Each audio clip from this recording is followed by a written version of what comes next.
So this is an example of after you've assigned a lesson, you can see insights brought to you by the FlexBook 2.0 platform. So let's go ahead and open up the book. And this is a teacher, Marion Molt here, and she assigned the Adolf Hitler section. You can see here she also attached an external video that she thought might be useful for some of her students. But let's go inside the lesson. Here's the lesson here. And one of the exciting things that's in the lesson is there are inline questions. And these inline questions are a way to engage the students during the lesson before they attempt any practice or quiz that is attached down here. So in what war was Hitler a soldier? Both, neither. World War I, let's say. But let's choose World War II. No, in World War II, he was commander for Germany. Okay, retry. Maybe World War I. Yes, being an ordinary soldier was an important experience that he later used to gain respect. Okay, so you can see there's feedback that the students get to help them understand the text here more deeply. German lost World War I and had to pay reparations to other countries. That sounds true, but let's see what happens with false. They've actually lost World War I and World War II. Oh, there you go. Yes. So next, and then there's a third question. How did Hitler use his time when imprisoned after attempting a coup against the Bavarian government? Forced to work in a labor camp, blacksmith, cook in the kitchen. Oh, he drafted the books Mein Kampf. So yeah, no, there's no evidence that he was a cook. Let's retry. Blacksmith. He did something more creative, forced to live in a prison camp. He only designed the death and work camps while he was in prison. Oh, great.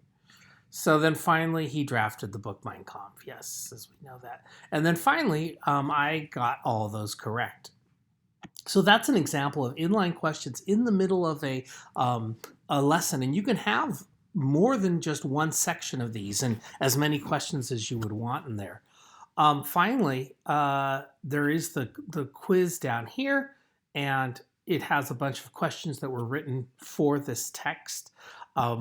This, of course, isn't adaptive practice yet because there's no data, really. And let's go see, Marion had her class do it, had a couple students do it. So we go under the toolbar and we choose Insights. And you can see here that various students did, Stephen got, is still learning, but the rest of the students I can see did well. So let's go to Katie, and we can find out that Katie spent 4 minutes and 34 seconds on the thing. And then here's a histogram off to the side. And you can see, where did Katie spend time on this lesson?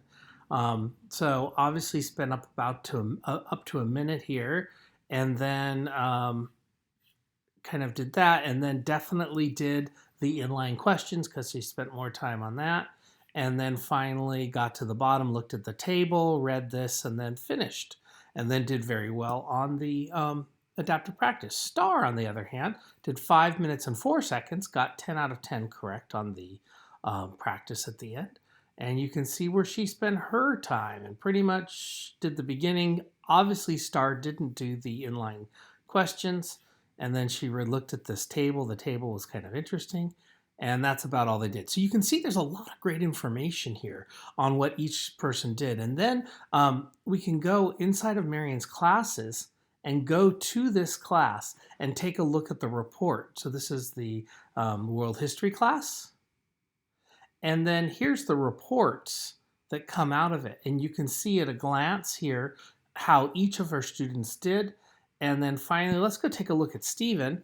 And I can see he did only one attempt, got 6 out of 10 correct, so didn't quite achieve the get 10 right. He thought that he worked in the kitchen. Nationalist Social German Workers' Party was the official name.